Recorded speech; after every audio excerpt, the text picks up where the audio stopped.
আসসালামু আলাইকুম। আশা করছি সবাই ভালো আছেন।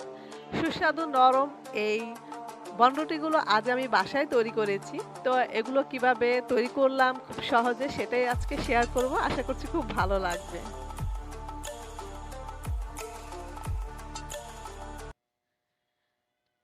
তো বনরুটি তৈরি করার জন্য আমার লাগছে ১ কাপ পানি দিলাম ১ম এ একটি পাত্রে।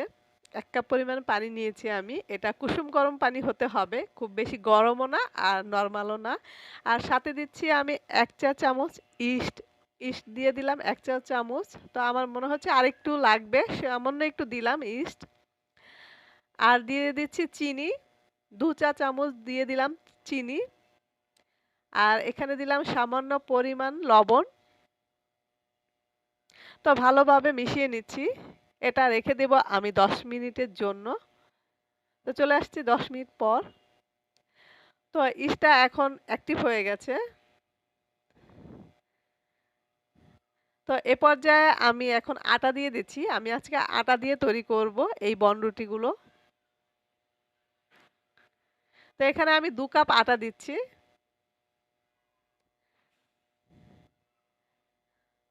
তো এই ইস্টের পানির সাথে আমি ২ কাপ আটা দিয়েছি। এখন ভালোভাবে মিশিয়ে নেব এগুলো। আর সাথে দিচ্ছি ২ চা চামচ তেল।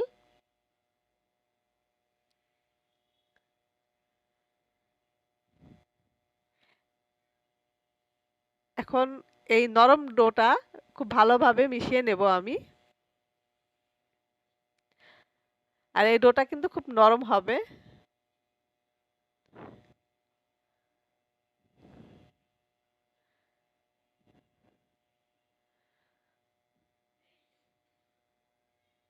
তো আমি সামান্য পরিমাণ গুঁড়া দুধ দিয়ে দিলাম সাথে।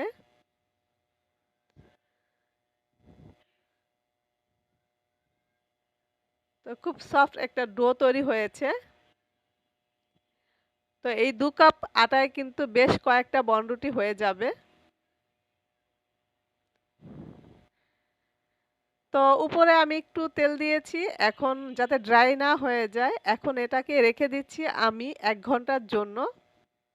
তো চলে আসলাম ১ ঘন্টা পর। তো ১ ঘন্টা পর দেখতেই পাচ্ছেন এটা কিন্তু ফুলে ডাবল হয়ে গেছে। তো এটাকে আমি আবার ভালোভাবে একটু মেখে নেব। ভিতরে বাতাসটা বের হয়ে যাবে।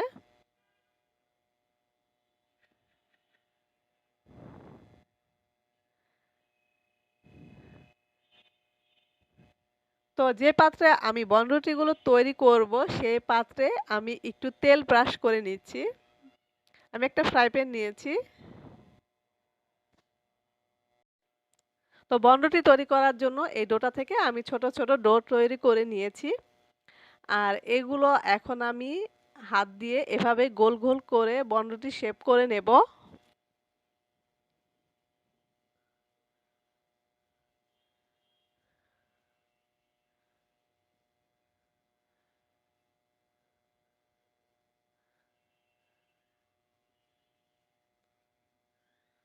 তো হয়ে গেল আমার একটি বনরুটি।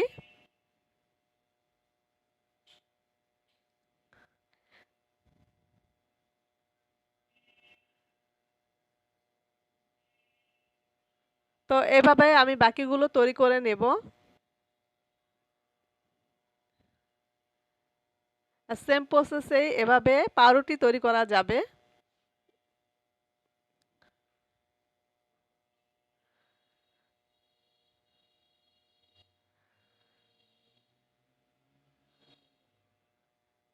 তো ২ কাপ ময়দায় আমার মোট ৬০ টি বনরুটি হয়েছে। আর একটা থেকে আরেকটা কিন্তু একটু আলাদা করে দিতে হবে, একটু ফাঁকা রাখতে হবে। নয়তো এগুলো কিন্তু পরবর্তীতে ফুলে ডাবল হয়ে যাবে, তখন কিন্তু একদম লেগে যাবে। তো এভাবে আমি রেখে দিয়েছি ১৫ থেকে ২০ মিনিটের জন্য চুলায় দেওয়ার আগে। তো এদিকে আমি একটি চুলায় তাওয়া বসিয়ে দিয়েছি গরম হওয়ার জন্য। তাওয়ার উপরে আমি ফ্রাই প্যানটা দেব। সরাসরি চুলার উপর দিলে কিন্তু পুড়ে যাবে নিচটা। এজন্য একটা তাওয়া দিয়েছি আমি। আর চলে আসলাম এখানে আমার সময় লেগেছে প্রায় ৩৫ মিনিট সময় লেগেছে আমার। তো আমার ৩৫ মিনিট পর এটা হয়ে গেছে। এই যে নিচটা এরকম কালার এসেছে। আমি একদম অল্প আঁচে করেছি।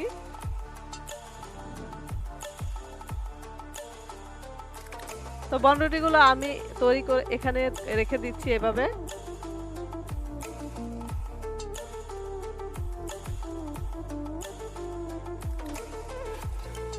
তো রুটিগুলো কিন্তু অনেক সফট হয়েছে।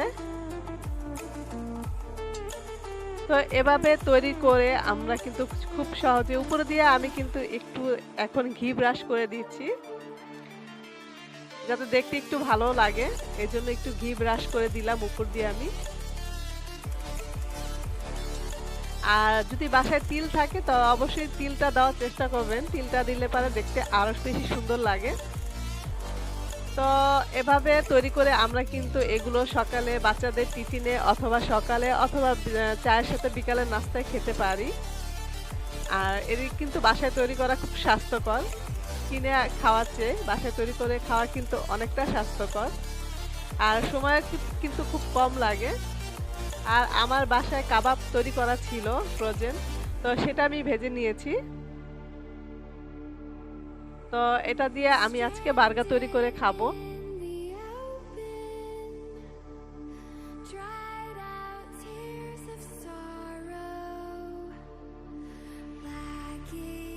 তো এভাবে কাবাব তৈরি করে সাথে মেয়োনিজ অথবা টমেটো সস যেটা খুশি দিয়ে খেলে কিন্তু খুব ভালো লাগে।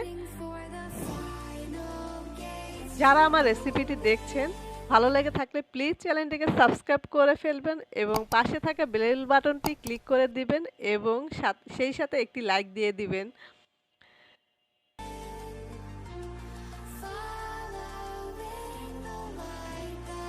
তো এটা হচ্ছে আমার ফাইনাল লুক। আমাদের নাস্তা রেডি। আমরা আজকে বনরুটি দিয়ে বার্গার তৈরি করে সন্ধ্যার নাস্তা করছি, আর বাচ্চাকে টিফিনেও দিয়ে দিব।